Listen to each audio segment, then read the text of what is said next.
ഇനി നമുക്ക് മധുരം ഇഷ്ടമുള്ളവർക്ക് വേണ്ടിയിട്ട് ഒരു ശർക്കര കൊഴുക്കട്ട ആയാലോ. അതിനായിട്ട് നമുക്ക് വെള്ളം തിളപ്പിക്കാൻ വയ്ക്കാം. അതിലേക്ക് ഒരു നുള്ളു ഉപ്പിട്ട് കൊടുക്കാം. ഉപ്പിട്ട് കൊടുത്തതിന് ശേഷം വെള്ളം നല്ലപോലെ വെട്ടി തിളയ്ക്കാനായിട്ട് വെക്കുക. പിന്നെ വേണ്ടത് അരിമാവാണ്. ഒരുപാട് തരിയില്ലാത്ത അരിമാവ് നോക്കിയെടുക്കണം കേട്ടോ. ഞാനിവിടെ 2 കപ്പ് അരിമാവ് എടുത്തിട്ടുണ്ട്.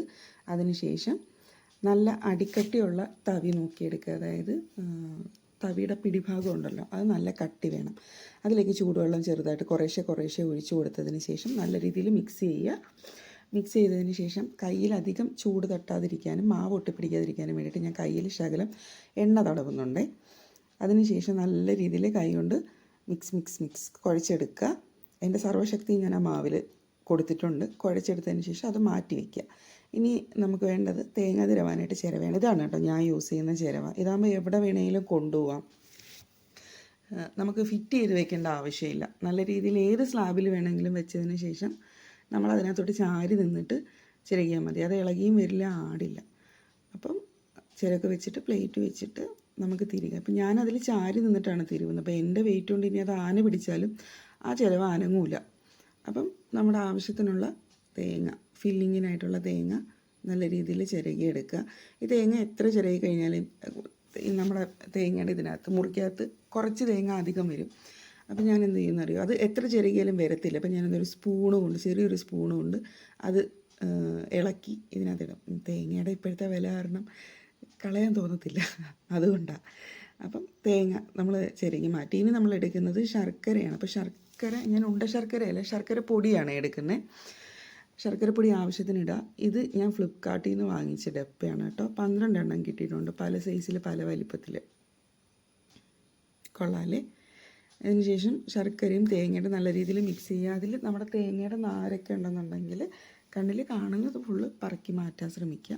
അപ്പോൾ എനിക്ക് മധുരം കുറച്ചും കൂടെ വേണം, അതുകൊണ്ട് ഞാൻ കുറച്ചും കൂടെ മധുരം ആഡ് ചെയ്യുന്നുണ്ട്. അതിനുശേഷം നല്ല രീതിയിൽ മിക്സ് ചെയ്യുക. ഇനി അതിലേക്ക് ഇടാൻ വേണ്ടിയിട്ട് 5-6 ഏലക്ക എടുത്തിട്ട് ചതയ്ക്കുക. ചിലർ ജീരകം ഇടാറുണ്ട് കേട്ടോ. എനിക്ക് ജീരകം അത്ര ഇഷ്ടമല്ല.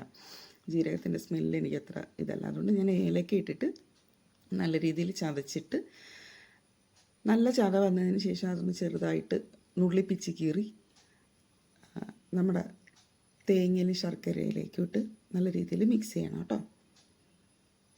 നഖം കണ്ടിട്ട് തോന്നില്ല ഇതെന്താണ് ചേച്ചിയുടെ നഖത്തിൻ്റെ കളർ ഇങ്ങനെയാണ്. അതൊന്നും ഞാനൊന്ന് മൈലാഞ്ചി മിക്സ് ചെയ്തതാണ് കേട്ടോ. അപ്പോൾ അതിൻ്റെ കളർ അങ്ങനെ പോയിട്ടില്ല. അപ്പോൾ ഇനി നമുക്ക് നല്ല രീതിയിൽ ഇത് മിക്സ് ചെയ്തെടുക്കാം. മിക്സ് ചെയ്തതിന് ശേഷം കൈ കൊണ്ടൊന്ന് ഉണ്ട പിടിച്ച് നോക്കുക. ഉണ്ട പരുവത്തിൽ വരുന്നുണ്ടോ എന്ന് നോക്കുക.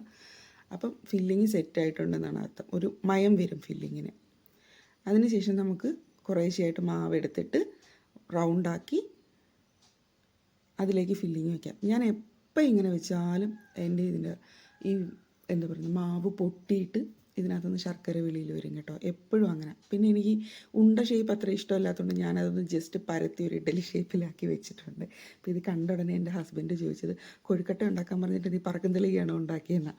അപ്പോൾ ഇതാണ്ട ചാളയുടെ പള്ള പൊട്ടിയാണ് കൊറോണ ഇരിക്കുന്നുണ്ടോ. എവിടെ ആയാലും എന്നെ നാണം കെടുത്ത ഒരെണ്ണം കാണും. അപ്പോൾ ഇനി നമുക്ക് ഇൻഡക്ഷൻ കുക്കറിലേക്ക് ഇഡലി കുട്ടുവാൻ വെച്ചിട്ട് നമുക്ക് ഓരോന്നായിട്ട് പരക്കി വെച്ച് ആവി കയറ്റാൻ വയ്ക്കാം.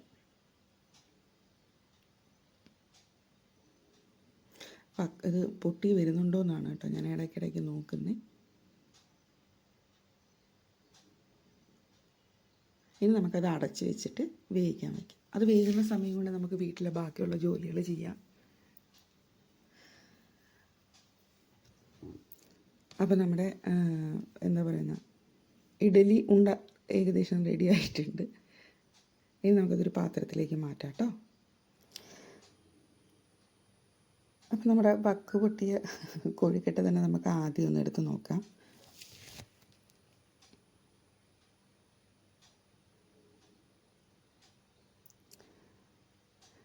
ഞാൻ ആദ്യം പേടിച്ചായിരുന്നത്, കാരണം ഇത് ഒലിച്ചു പോകുമോ, ശർക്കര വെന്ത് കഴിയുമ്പോൾ ഇത് വെള്ളം പോലെ ആവുമല്ലോ, അങ്ങനെ ഒലിച്ചു പോകുമെന്നുള്ള ടെൻഷനിലായിരുന്നു. പക്ഷെ ഒന്നും ഉണ്ടായില്ല.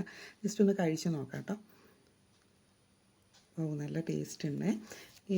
ഇത് മാവ് കാണുമ്പോൾ നമുക്ക് പുറമേ നിന്ന് കാണുമ്പോൾ നല്ല ഹാർഡായിട്ട് തോന്നും. പക്ഷേ ഇത് നല്ല രീതിയിൽ നമ്മൾ ചൂടുവെള്ളത്തിൽ മിക്സ് ചെയ്തതുകൊണ്ട് നല്ല സോഫ്റ്റാണ് കേട്ടോ. ഇത് നല്ല രീതിയിൽ ഇരുന്ന് വെന്തിട്ടുണ്ട് മാവ്. കാരണം നമ്മൾ മിക്സ് ചെയ്തിട്ട് കുറേ നേരം മാറ്റി വെച്ചതിന് ശേഷമാണല്ലോ ഫില്ലിങ് നിറച്ചതും വേവിക്കാനായിട്ട് വെച്ചത്. അപ്പം നല്ല രീതിയിൽ സോഫ്റ്റ് ആയിട്ടുണ്ട് മാവ്.